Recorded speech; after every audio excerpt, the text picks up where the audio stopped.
Welcome to NYCU EMI support video series for non-native English university students. I'm Tiffany.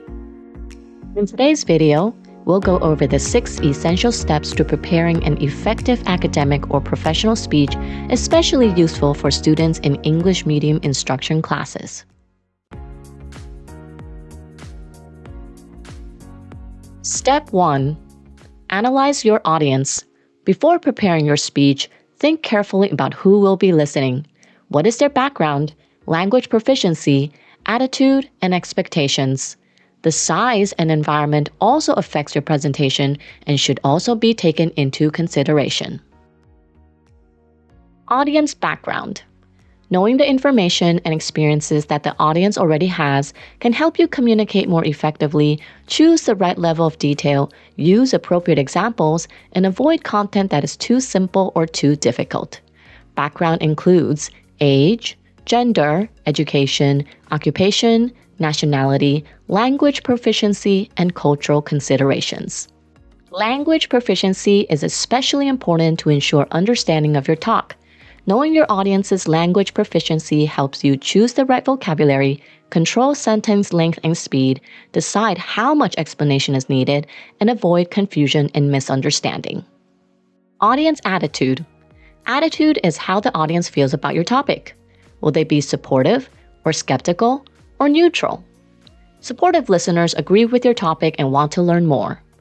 Skeptical listeners doubt your points and need clear evidence. Neutral listeners don't have strong opinions yet, so your goal is to show why your topic matters. Audience expectations. That is what the audience wants or expects from your presentation. Audience size. Audience size also changes the way you present. In small groups of 5 to 10, you can be conversational, ask questions, respond freely, and keep things flexible. In medium groups of 15 to 20, you need clearer structure, use smooth transitions, and guide the audience so everyone can follow. In large groups of 25 or more, keep it simple. Use strong visuals, clear main points, and steady pacing. Body language and stage presence matter more. Interaction is limited with Q&As usually at the end. Adjusting your style to the group size helps your message land more effectively. Environment. Check whether your audience is in person or online. For face-to-face presentations, consider the room size, seating arrangement, lighting, and equipment. These all affect your delivery, movement, and visibility. For online presentations, make sure your lighting, webcam, and mic are set up, and that your slides and materials can be seen clearly on different platforms. Step 2. Choose the right topic. Before choosing a topic, think about the purpose of the event. Why is the audience there?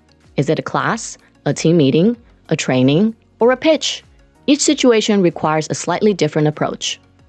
Also, consider time constraints. Make sure your topic fits the time you have to speak. We will talk more about this in the next step. Finally, pick a topic that is both relevant and interesting, which is not always easy because you need to think about the audience's perspective, not just your own. Relevant means it matches the audience's needs, background, and field. What matters to you might not matter to them, and this requires research or experience with your audience, which takes time and effort. Interesting means it grabs their attention.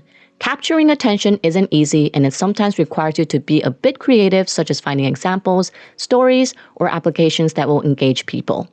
Also, different audiences respond to different styles, so one approach doesn't fit all, and you often need to adjust the presentation to accommodate different audiences.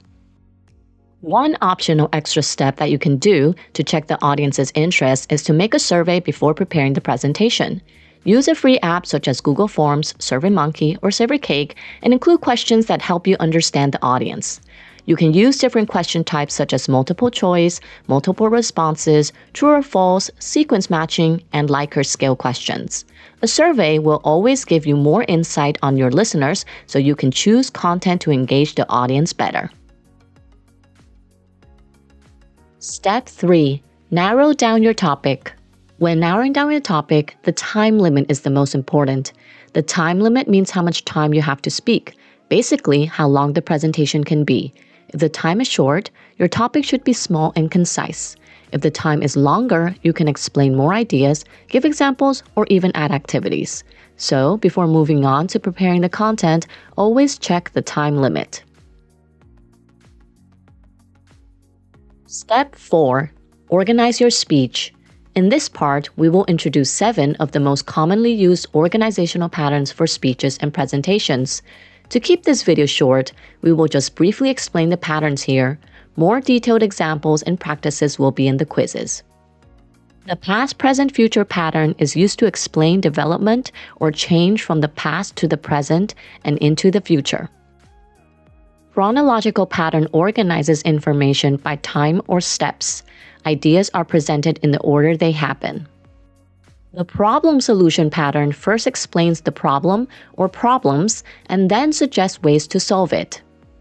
The location pattern organizes a speech based on physical or geographical space. The related subtopics pattern groups ideas by reasons, points, or categories and is used when explaining multiple reasons for an opinion or preference. The advantage-disadvantage pattern compares the pros and cons of options. The cause-effect pattern explains why something happens and what results from it. Step 5. Make an outline. An outline helps organize ideas before really building the presentation together. 2 popular types of outlines are listing and mind mapping. Listing presents ideas using bullet points or numbers. Mind mapping organizes ideas visually with the main topic placed in the center with related ideas branching out as subtopics. Both methods help you organize thoughts clearly before spending time to build your speech. Step 6. Gather information. How and where you gather information for your speech depends on what kind of speech it is. But in general, you want to collect facts, examples, and opinions from reliable sources such as books, articles, interviews, or personal experiences. You definitely can use AI tools too, but evaluate sources carefully. Combine AI assistance with critical thinking to collect accurate, relevant information. Good work! Now try these tips next time you have an important presentation. Remember that preparing and practicing does make a difference. Now scan the QR code or click the link in the description below to do the practice quiz. See you next time!